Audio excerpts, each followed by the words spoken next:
बरसात की रात थी। सड़क के बीचों बीच एक औरत भीगी हुई खड़ी थी। उसके हाथ कांप रहे थे और होठों से सिर्फ एक ही शब्द निकल रहा था, कृपया मेरी बेटी को मत मारिए, वो डर गई है। वो औरत थी सीमा, 32 साल की, स्कूल में टीचर। उसकी 10 साल की बेटी अंजलि रोते रोते उसकी साड़ी पकड़े खड़ी थी। उन दोनों पर चिल्ला रहा था इंस्पेक्टर शिवकांत, थाने का सबसे क्रूर और भ्रष्ट पुलिसकर्मी। वो सीमा की कॉलोनी में जबरदस्ती तलाशी लेने आया था। कहता था, तुम्हारा भाई चोर है, बताओ कहां छुपा है। सीमा ने डरते डरते कहा, सर मेरा भाई 2 हफ्ते पहले ही गांव वापस गया है। मैं चटाक, एक जोरदार थप्पड़ उसके गाल पर पड़ा। उसकी बेटी चीख पड़ी, मम्मी। इंस्पेक्टर ने उसकी बच्ची की कलाई पकड़कर दीवार से पटका, चुप कर वरना तेरी मां को जेल में सड़ा दूंगा। सीमा उस पल टूट गई। उसने इंस्पेक्टर के पैर पकड़ लिए। सर मेरी बेटी को मत छूइए, हमने कुछ नहीं किया। लोहे के दिल वाला इंस्पेक्टर हंस पड़ा। सच बोलना सीखो, औरतें सबसे ज्यादा झूठ बोलती हैं। यह सुनकर सीमा की आंखों से आंसू नहीं, लावा निकला। अपमान, दर्द, गुस्सा तीनों ज्वालामुखी बनकर फूट रहे थे। उसी समय इंस्पेक्टर ने उसकी साड़ी खींची। चल थाने, तुझे सबक सिखाना पड़ेगा। सीमा सहम गई, पर तभी सड़क के दूसरी तरफ से आवाज आई, रुकिए। खामोश रात में यह आवाज बिजली की तरह गूंजी। यह आवाज कॉलोनी की बुजुर्ग औरत शामवती की थी। उम्र 65, लेकिन हिम्मत 25 वालों से ज्यादा। शामवती छड़ी लेकर दौड़ती हुई आई। इंस्पेक्टर, तुम्हारा दिमाग खराब हो गया है? एक अकेली औरत और उसकी बच्ची पर जोर दिखा रहे हो। इंस्पेक्टर गुर्राया, तू चुप रह बुढ़िया, तेरी गवाही की कोई कीमत नहीं। लेकिन पास में और भी लोग इकट्ठा हो गए। हर कोई देख रहा था कि सीमा के साथ गलत हो रहा है। फिर भी कोई आगे बढ़ने की हिम्मत नहीं कर रहा था। सीमा फुसफुसाई, मुझे मत बचाइए, वो आपको भी मार देगा। शामवती ने उसकी हथेली पकड़ी और कहा, नहीं बेटी, डरना मत, तू अकेली नहीं है। इंस्पेक्टर भड़क गया, मैं तुम सबको जेल में डाल दूंगा, मैं कानून हूं यहां। यह सुनकर सीमा का सर ऊपर उठा। उसने पहली बार इंस्पेक्टर की आंखों में सीधा देखा। नहीं, आप कानून नहीं है, कानून मेरे साथ है, बस मुझे उसे जगाना था। इंस्पेक्टर ने उसका कॉलर पकड़ा। बहुत बोलने लगी है, अभी। सीमा ने पहली बार उसकी कलाई पकड़ी, जोर से, मजबूती से। इंस्पेक्टर चौंक गया, छोड़ो मुझे। सीमा की आवाज अब कांप नहीं रही थी। मेरी बेटी पर हाथ उठाने का हिसाब दोगे, और यह अपमान मैं हर हाल में कानूनी तरीके से तुम्हें वापस दूंगी। आसपास खड़े लोग हिल गए। ऐसी हिम्मत किसी ने सीमा में कभी नहीं देखी थी। इंस्पेक्टर उसे धमकाता हुआ गाड़ी में बैठा। देख लेना, मेरी नौकरी में बहुत ताकत है, तुम्हारा जीना मुश्किल कर दूंगा। और वो गाड़ी लेकर भाग गया। बारिश की बूंदों के बीच सीमा वहीं खड़ी रही, पर इस बार वो पीड़ित नहीं, युद्ध के लिए जाग चुकी एक मां थी। शामवती उसके पास आई और बोली, बेटी, तूने बहुत हिम्मत दिखाई, अब लड़ाई शुरू होती है। सीमा ने अपनी बेटी को गले लगाया और धीमे से बोली, हां, अब यह लड़ाई मेरे लिए नहीं, हर उस औरत के लिए है जिसे कानून के नाम पर रौंदा गया है। बारिश रुक चुकी थी, लेकिन सीमा के अंदर उठी आंधी अभी शुरू हुई थी। फ्रेम धीरे धीरे ब्लैकआउट होता है। थाने का दरवाजा, जहां न्याय का गला घोंटा जाता है। अगली सुबह सीमा अपनी बेटी अंजलि का हाथ पकड़कर थाने पहुंचती है। सारी रात उसे नींद नहीं आई थी। चेहरे पर सूजन, आंखों में आग और भीतर एक तूफान। थाने के बाहर खड़े लोग धीमे धीमे बातें कर रहे थे। यही है वो औरत जिस पर शिवकांत ने हाथ उठाया। बहुत हिम्मत है इसमें, पर अकेली क्या कर लेगी। शिवकांत के पीछे एमएलए का हाथ है, कोई कुछ नहीं कर सकता। सीमा यह सब सुन रही थी। उसके कदम रुक नहीं रहे थे। एक मां अपमान का बदला लिए बिना शांत नहीं बैठ सकती। वो अंदर जाती है। रिसेप्शन डेस्क पर बैठे कांस्टेबल ने सिर उठाया और मुस्कुरा दिया। ओहो मैडम, रात का शो बहुत हो गया, अब क्या नया तमाशा लेकर आई हैं? सीमा ने गहरी सांस ली। मुझे एफआईआर दर्ज करवानी है इंस्पेक्टर शिवकांत के खिलाफ मेरे साथ और मेरी नाबालिग बेटी के साथ शारीरिक हिंसा के लिए। कांस्टेबल का चेहरा पल में बदल गया। डर नहीं, धौंस। एफआईआर उस इंस्पेक्टर के खिलाफ? मैडम, आपकी तबीयत ठीक है? सीमा शांत आवाज में बोली। हां, और अब मेरा ध्यान खराब होने वाला है। शिकायत लिखिए। कांस्टेबल पीछे हट गया। हमारे साहब अभी व्यस्त थे, बाद में आइए। सीमा ने हाथ मेज पर पटका।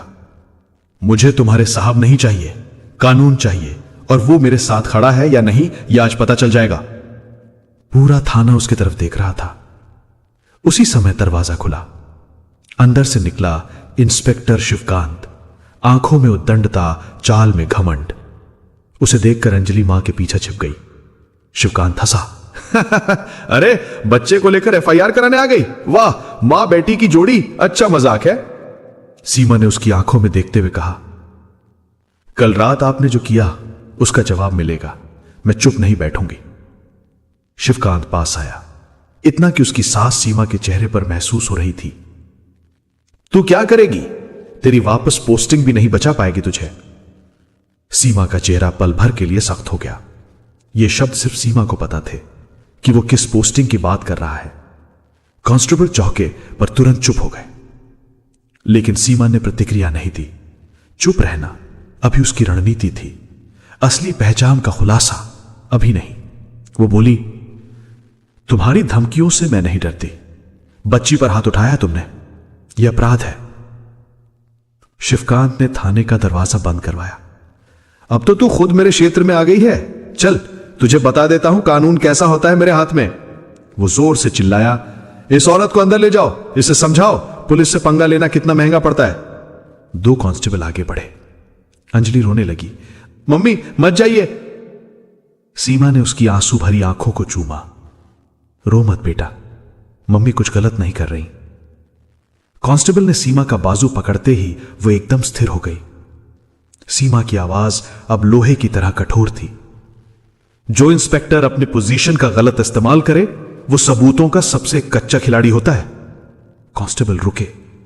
ऐसी बात सीमा जैसी एक साधारण टीचर नहीं कर सकती।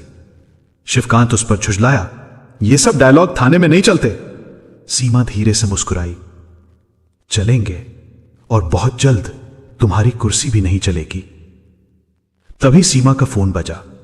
स्क्रीन पर सिर्फ 2 शब्द चमक रहे थे, सर HQ। उसे देखते ही कांस्टेबलों की आंखें फैल गईं। शिवकांत भी 1 सेकंड के लिए रुका। सीमा ने फोन उठाया। जी सर। दूसरी तरफ से भारी आवाज आई, सीमा क्या तुम ठीक हो?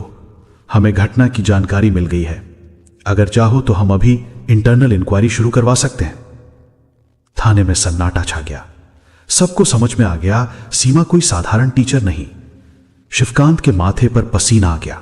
उसने तुरंत इशारे से कांस्टेबल को बाहर भेजा। सीमा ने फोन पर धीमे से कहा, नहीं सर, इंक्वायरी का वक्त अभी नहीं आया है। मैं चाहती हूं कि यह मामला कानूनी प्रक्रिया से खुद सामने आए। उसने फोन काट दिया। अब पूरे थाने का माहौल बदल चुका था। सब सीमा को नई नजरों से देख रहे थे। शिवकांत अभी आवाज में बोला, तू कौन है असल में?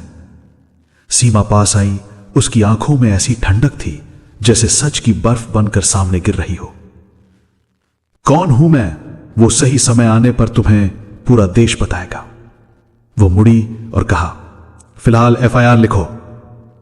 कांस्टेबल जो पहले उसकी शिकायत लेने से इनकार कर रहा था अब कांपता हुआ बोला, मैडम क्या क्या लिखूं? सीमा ने स्पष्ट शब्दों में कहा, सेक्शन 323 शारीरिक हिंसा, सेक्शन 506 धमकी, सेक्शन 75 नाबालिग पर अत्याचार, सेक्शन 166 सरकारी शक्ति का दुरुपयोग। पूरा थाना हिल गया। एक टीचर इतने सेक्शन कैसे जानती है? शिवकांत दांत पीसते हुए बोला, यह लड़ाई तू हार जाएगी, तुझे नहीं पता मैं कौन हूं। सीमा पलटी और एक वाक्य कहा, और तुम्हें पता नहीं मैं कौन थी। जब एफआईआर लिखी जा रही थी तभी थाने के बाहर काली फॉर्च्यूनर रुकी। गाड़ी से उतरा एमएलए दिनेश ठाकुर, यानी शिवकांत का राजनीतिक गॉडफादर। उसने सीमा को ऊपर नीचे देखा और मुस्कुराया। तो तू वही औरत है जिसने मेरे आदमी पर एफआईआर करवाया? सीमा ने बिना डरे कहा। हां। एमएलए की आंखें सिकुड़ गईं। जानती नहीं तूने गलत इंसान को छुआ है। इस शहर का कानून मेरी जेब में है। सीमा जवाब ही देने वाली थी कि एमएलए ने टेबल पर जोर से कागज पटका। तेरे खिलाफ दिल्ली से एक नोटिस आया है। कल सुबह 10 बजे कोर्ट में पेश होना होगा, वरना वारंट जारी हो जाएगा। थाने में सब स्तब्ध हो गए। सीमा ने कागज उठाया। चेहरा नहीं बदला, पर आंखों में तूफान और तेज हो गया। अंजलि ने डरते हुए पूछा, मम्मी ये लोग हमें जेल में डाल देंगे क्या? सीमा ने कहा, नहीं बेटा, अब किसी को जेल जाना पड़ेगा, पर वो हम नहीं होंगे। Close up cut. सीमा का चेहरा कठोर, दृढ़ और तूफानी। अदालत का सन्नाटा। अगले दिन सुबह 10 बजे जिला अदालत का बड़ा कमरा लोगों से भरा था। हर कोई फुसफुसा रहा था। वही है सीमा, एमएलए ने नोटिस भेज दिया था उसको, क्या करेगी अब? सीमा अपनी बेटी अंजलि के साथ कोर्ट में प्रवेश करती है। सर पे हल्का दुपट्टा, चेहरे पर कोई डर नहीं, सिर्फ शांति और शेरनी जैसी दृढ़ता। अदालत में एमएलए दिनेश ठाकुर और इंस्पेक्टर शिवकांत पहले से मौजूद थे। उनके चेहरे पर घमंड अब भी टपक रहा था। शिवकांत फुसफुसाया, आज तेरे बस की नहीं, कोर्ट एमएलए का है। एमएलए ने हंसकर कहा, एक औरत की इतनी औकात नहीं कि हमें घुटने टेकवा दे। सीमा ने सिर्फ एक वाक्य कहा, औकात आज सच बताएगा कि किसकी कितनी है। अदालत में जज साहब आए, सब खड़े हुए। एमएलए का चालबाज बयान। एमएलए खड़ा हुआ, माननीय न्यायाधीश महोदय, कल रात इस औरत ने मेरे इंस्पेक्टर शिवकांत पर झूठा आरोप लगाया। इनका भाई चोरी के केस में वांटेड है और इन्होंने पुलिस पर अनावश्यक दबाव डालकर एफआईआर करवाने की कोशिश की है। यह महिला खुद संदिग्ध है। पूरे कोर्ट में उसकी आवाज गूंज गई। सीमा चुप रही। जज ने पूछा, मैडम आपका क्या कहना है? सीमा ने कहा, महोदय मेरे पास सबूत है, लेकिन पहले मैं चाहती हूं कि इस मामले का पूरी तरह सत्य सामने आए। जज, आपके पास सबूत है? सीमा, जी हां। असली पहचान की पहली गूंज। सीमा ने धीरे से कहा, जहां तक एमएलए साहब ने मेरे भाई का जिक्र किया है, उसका पूरा रिकॉर्ड मैंने एचक्यू को पहले ही भेज दिया था। कोर्टरूम हिल गया। शिवकांत चौंका, एचक्यू, तुम कौन हो? सीमा ने उसकी तरफ देखा और बोली, मैं कौन हूं आपको बताते बताते समय बर्बाद होगा। चलिए दस्तावेज ही बोलते हैं। वो अपनी फाइल कोर्ट क्लर्क को देती है। फाइल खुलते ही पूरा कोर्ट एकदम चुप हो जाता है। उसमें लिखा था, Seema Rathore, Indian administrative services, cadre, Rajasthan, special duty internal vigilance, currently on undercover leave. MLA का चेहरा सफेद, शिवकांत के हाथ कांपने लगे। जज की आंखें फैल गई। आप प्रशासनिक सेवा की अफसर हैं? सीमा ने सिर झुकाया, जी महोदय, मैंने अपनी पहचान इसलिए छिपाई क्योंकि मुझे एक हाई प्रोफाइल पुलिस करप्शन मामले में जांच करनी थी और दुर्भाग्य से मेरा सामना यहीं के इंस्पेक्टर से हो गया। पूरा कोर्ट अब सनसनी से भरा था। असली सबूत का विस्फोट। सीमा